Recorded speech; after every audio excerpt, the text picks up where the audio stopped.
جو مخلوق ہے وہ خالق کیسے بن سکتی ہے؟ اور صرف یہاں تک ہی نہیں، اللہ نے آگے بھی باتیں بیان فرما دیں، وَلَا يَمْلِكُونَ لِأَنفُسِهِمْ ضَرًّا وَلَا نَفْعًا،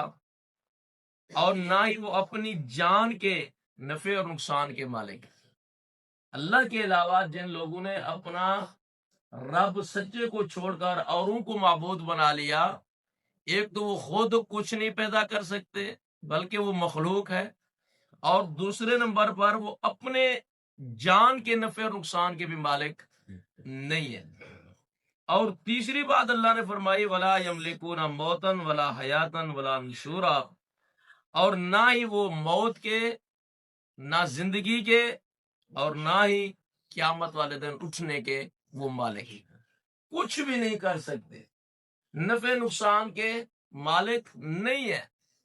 جو کچھ بنا نہیں سکتے، جو کچھ حقیقت کو جان نہیں سکتے،